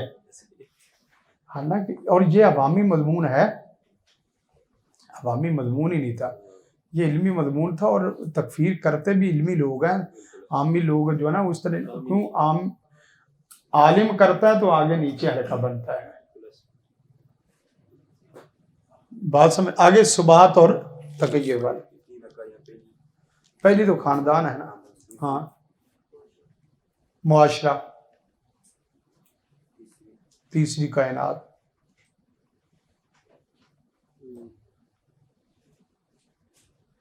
جیسے ہوتا ہے نا اسلامی معاشرہ، پہلے خاندان مل کے معاشرہ بنتا ہے، معاشرہ مل کے پورا ملک بنتا ہے، پورا ملک مل کے آگے پوری کائنات بنتی ہے. تو پہلے آپ دیکھو نا، فرد کی اصل اکائی فرد تھا، اور خاندان کی اصل اکائی کون سی ہے؟ نہیں یار، خاندان کی اصل اکائی میاں بیوی ہے. خاندان کی اصل اکائی میاں بیوی ہے. آپ نے رشتوں میں یہ کتنا اختیار کیا کہ دین ہو. آپ نے خاندان معاشرے کی پہلی اکائی کو تباہی میں، اس نے پھر کیا کیا، اس نے ہمارے ساتھ گیم کی. اس نے کہا اس کی پہلی اکائی کو ظلم میں لے کے جاؤ، ڈسٹرب کرو. اس نے یہ پہلی اکائی کو خراب کیا مولانا، کہ ہم اس وقت بچہ ممی ڈیڈی بچی تلاش کرتا ہے، اس کے بعد نئے کارنامے اور نئے وجود پیدا ہوتے ہیں. حقیقت ہے.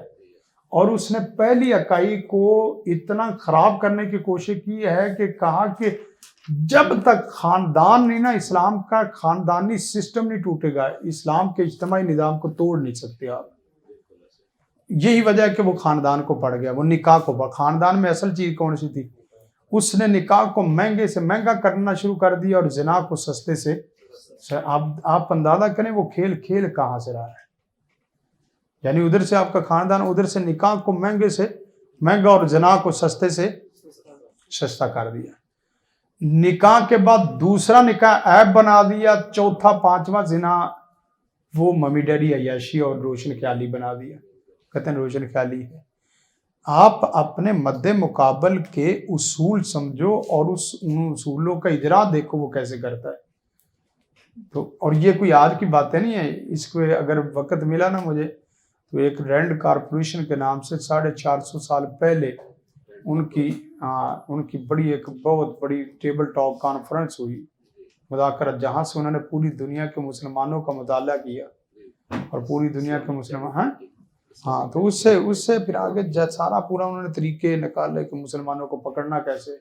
ہمارے لوگ اس طرح کی پہلی بات ہے کہ اس طرح سوچتا نہیں ہے. جو سوچتا ہے اس کے حالات اور واقعات اتنے ٹائٹ کر دیے جاتے ہیں، اس کی روٹی اتنی مشکل کر دی جاتی ہے کہ وہ روٹی میں مر جائے. بات سمجھ رہے کہ نہیں؟ آگے دیکھیں عدل و ثبات و تغیر. بس ایک دو رہ گئی چیزیں. ثبات و تغیر.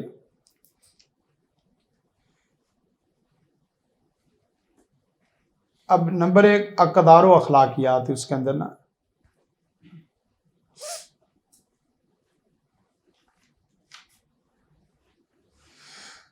اب معاشرت ساری اقدار پہ کھڑی ہے.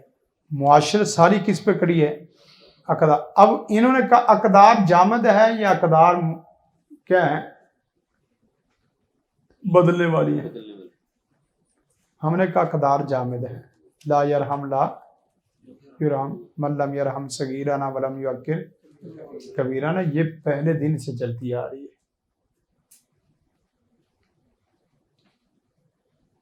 وَوَصَّيْنَا الْإِنسَانَ بِوَالِدَيْهِ احسانا. والدین سے احسان ہر مکاتب فکر ہر مذہب میں پہلے سے چلتا ہے، یہ بدلنے والی نہیں ہے.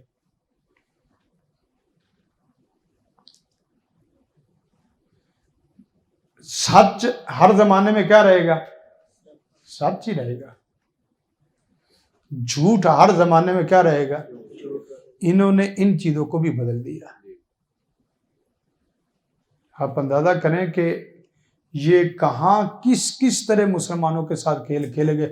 آپ اور میں ابھی تک اور پھر لگے ہوئے ہیں میری مسجد بچ جائے، میرا مدرسہ بچ جائے، میری جان بچ جائے، جس کی وجہ سے پھر آگے پکڑ. اب یہ تو جامد تھی. اجتہاد متغیر تھا، اس کو جامد بنا دیا. اجتہاد وہ کیا تھا؟ تغیر تھا. اس میں وہ ہر وقت چلتا رہتا، ہر وقت نت نئے نتائج آتے رہتے. اجتہاد کا اتنا میدان وسیع ہو جاتا اور اجتہاد اتنا عام ہو جاتا کہ ہر جگہ جہاں کوئی پیش آمدہ جدید مسئلہ ہے، مسلمان اس کا چٹ پٹک چٹکیوں میں مسئلے کا حل نکال کے فوری مسئلہ پیش کر دیتے. اجتہاد کو جامد مطلق بنا دیا اور اقدار کو کیا بنا دیا؟ تغیر میں. اب اس وقت کوئی بندہ الا ماشاء اللہ چند ایک وہ اجتہاد کرتے ہوئے دکھائی دیتے ہیں، بندہ ہی نظر نہیں آتا. پورے مدرسے میں مجتہد کوئی نظر نہیں آتا. مجتہد مطلق تو بات بہت مشکل ہے. یعنی اس نے جس میں تغیر تھا اس کو جامد کر دیا اور جس میں جمود تھا اس میں کیا کر دیا؟ تغیر پیدا کر دیا. اب آپ نے دیکھنا کون سی چیزیں جمود والی کون. اب مثلا یہ اس میں کوئی حرج ہے کہ آپ کرسیوں پہ بیٹھ کے پڑھ لیں؟ آپ کو کوئی حرج ہو رہا ہے؟ بات سمجھ. اس میں کوئی حرج ہے کہ آپ ٹانٹ ٹوٹ چھوڑ دیں؟ اس میں کوئی حرج ہے کہ آپ وردیاں پہن کے بیٹھ جائیں یا کوئی ایک خاص لباس لے لیں؟ اس میں کوئی حرج ہے؟ کوئی حرج نہیں. اس میں کوئی حرج ہے کہ بندہ اپنے لباس میں نفیس ہو جائے، سلیس ہو جائے؟ کوئی حرج نہیں ہے. یعنی اس میں کوئی حرج ہے کہ جو پرانی کتاب ہے اس کو چھوڑ کے کوئی نئی کتاب لائی جائے؟ اجتہاد کرو، نہیں، یعنی جس کو بدلنا تھا اس کو بدلا ہی نہیں ہے۔ اس میں کوئی حرج ہے کہ آپ چندہ مانگنے کا کوئی نیا طریقہ تلاش کر لو؟ السلام علیکم ورحمۃ اللہ وبرکاتہ۔ آپ سب بھائیوں کو پتہ ہے کہ اللہ کے بعد آپ لوگوں کی خدمت سے، آپ لوگوں کے تعاون سے مسجد چلتی، میں پیچھے سب بچھا کے بیٹھا ہوں، آ جاؤ۔ یعنی پوری دنیا مانگ رہی ہے، ہاں نہیں روایتی نہیں یار، جس کو اجتہادی طریقے سے بدلنا تھا اسے جمود میں لے آئے۔ پوری دنیا مانگ رہی مولانا، پوری دنیا مانگ رہی۔ عمران خان بادشاہ مانگ رہا ہے، سارے وزیر مانگ رہے ہیں، لیکن ان کے مانگنے کے طریقے سارے وہ اپنے اس میں وہ اتحاد کر کے نئی نئی چیزیں لا رہے ہیں۔ ایک صاحب کو میں نے کہہ دیا کہ میں نے کو 25 سے 30 طریقے مہذب لکھ لیے ہیں کہ فنڈ مانگنے کے مہذب 30 طریقے کون سے، کر لیں مجھے ویسے کر دو۔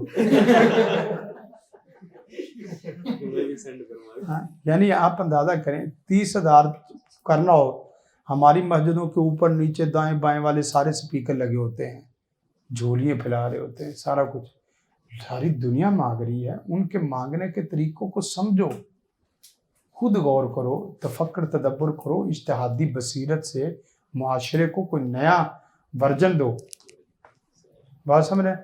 آپ ایجوکیشن میں لہذا، میڈیکل میں لہذا، معاشرت میں لہذا، معاملات میں لہذا نئے نئے پروگرام لاؤ، اور پھر اس کے بعد ثابت کرو کہ بھئی میرا اور آپ کا ربط نکاح طلاق کا نہیں ہے، انتم علماء الحیض والنکاح نہیں ہے، نحن علماء الحیض والنکاح نہیں ہے، ہم تو بھئی پوری دنیا کے علماء ہیں، العلماء ورثۃ الانبیاء۔ تو یہ چیز بھی ساتھ ساتھ، تو جس وقت یہ نہیں کریں گے ہم، اس میں ہم جو کامیاب ہوئے نا، ہمارے اوپر میٹنگ کوئی نہیں ہے، مجلس کوئی نہیں ہے۔ ہاں، ہم جو سوچتے ہیں نا دوپہر کو سوچتے ہیں، شام سے پہلے وہ لاگو کر دیتے ہیں۔ ہم زور کو سوچتے ہیں تو زور کے وقت ہی اپلائی کر دیتے ہیں، یہ کرنا ہے بس کرنا ہے، بس ٹھیک ہے کرو، یہ شروع کرو، شریف ادھر آؤ بھی کام شروع کرو۔ وگرنہ یہ میٹنگوں کے جھنڈر اور باقی، اور اس میں کسی میں خدا بخش ہے اور کسی میں الہ بخش ہے، میٹنگوں میں بات سمجھ رہے ہیں؟ جب خدا بخش اور الہ بخش ہوگا تو اللہ حافظ ہوگا مسائل کا، یعنی انتظامیہ میں آگے عدل و مساوات۔ آخری پوائنٹ رہ گیا اس میں، دوسرا معاشرت اور تیسرا اجتہاد۔ میں نے بتایا نا دو ہی چیزیں نا، اقدار اور اجتہاد۔ ہاں، معاشرت کے حوالے سے سچ، معاشرے کے جتنے مسائل ہیں، معاشرہ جن اقدار پہ کھڑا ہوتا ہے وہ اقدار تو کھڑ لاؤ نا یار۔ اس وقت معاشرہ جن اقدار پہ کھڑا کرنا چاہیے ان کی اقداریں بدل دی گئی۔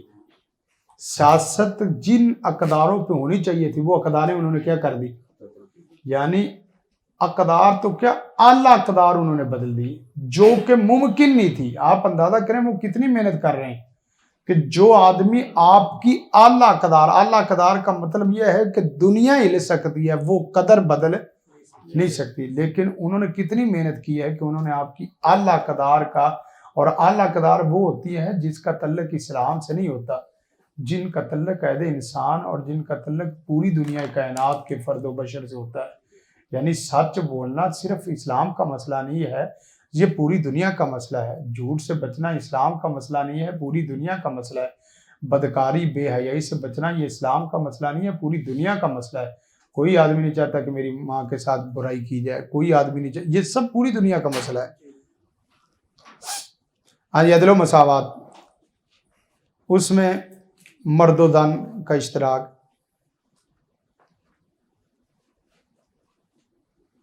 اشتراکیت کا بنیادی اصول مساوات ہیں۔ اشتراکیت کا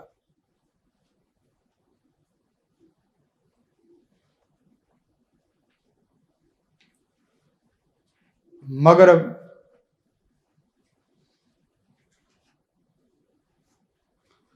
وہ بھی مساوات پہ کھڑا ہے، اسلام دونوں پہ ہے، جہاں عدل ہے وہاں عدل ہے، وہاں مساوات ہے وہاں مساوات ہے۔ ہمارے لوگ مدرسوں میں بھی مساوات پہ زیادہ تر کھڑے ہوتے ہیں، عدل پہ بہت کم ہوتا ہے۔ آخری نقطہ یہ آزادی اور ابدیت والا، عدل اور مساوات. ہاں عدل و مساوات میں کون کون اشتراکی نظام سارا مساوات، ان کا اصل اصول ہی مساوات ہے، برابری. اس کے بعد مغرب، اس کے بعد دین اسلام. آگے بات اصل میں وقت زیادہ نکل گیا، مولانا وقت نکل گیا. آخری پوائنٹ مغرب مساوات پہ، مرد و زن. ہاں اشتراکیت کا تو اصل اصول پورے نظام کا مساوات ہے، مغرب بعض چیزوں میں مساوات کے نام سے جوڑ دیتا ہے. آگے آزادی اور ابدیت.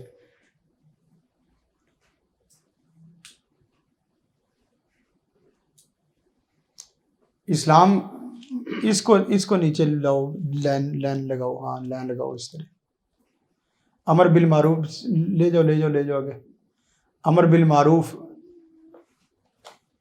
مغرب کہتا ہے اس کا تعلق ہی کوئی نہیں، فرد میں ہر بندہ آزاد ہے، تو کسی کو کیوں کہہ رہا ہے کہ یہ روکو،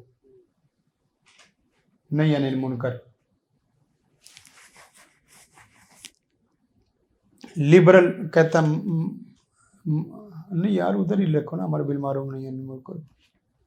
ہاں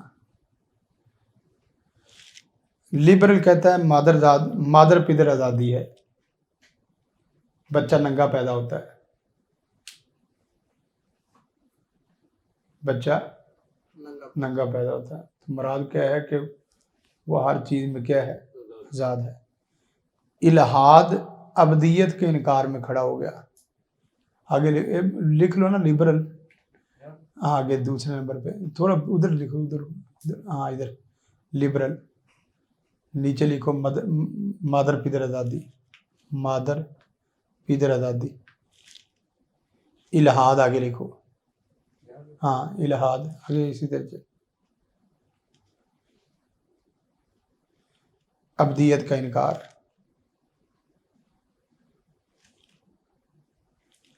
جمہوریت. آگے قانون سازی خود کرنی. یہ ہر ایک اللہ چیزیں بنتی جائیں گی، لیکن وہ آخر کار ہے کہ لبرل بھی تو کر رہے ہیں سر ابھی. وہ کر رہے ہیں، لیکن ان کے اللہ پھر فرق آ جائیں گے. ہم نے دو کے ساتھ ملا کے پورا اجرا کر رہے ہیں نا پہلے. اچھا یہ کیا ہے، ابدیت کا انکار. الحاد بھی ابدیت کا انکار کر رہا ہے، وہ بھی ابدیت ہے. ہمارا اسلام سارا کھڑا ہے وہ بدور رباکم ما خلقت الجن والانس الا، پورا اسلام اس پہ کھڑا ہے، اور وہ پورے دین کو اس سے لے گئے. آگے دیکھو ہومیونزم. وہ کہنے لگا انسان مختار کل ہے، اعمال کا خالق انسان ہے. ہومیونزم جو ہے نا، یہ وہی ہیں پیچھے والے. اعمال کا خالق وہ قدریہ والی بحث ہے نا. ہاں تو یہ ہومیونزم اس وقت یہ کہہ رہا ہے کہ اعمال کا خالق کون ہے، انسان. ہم کہتے ہیں کہ آخر ہاں کل ہے، انسان مختار. جی ہومیونزم انسان مختار کل ہے، اعمال کا خالق انسان ہے.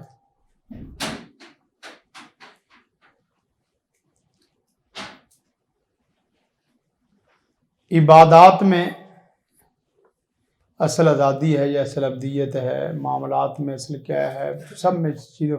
ہم کہتے ہیں کہ آزادی اور ابدیت دونوں ہی ہے، نہ انسان مختار کل ہے نہ مجبور محض ہے.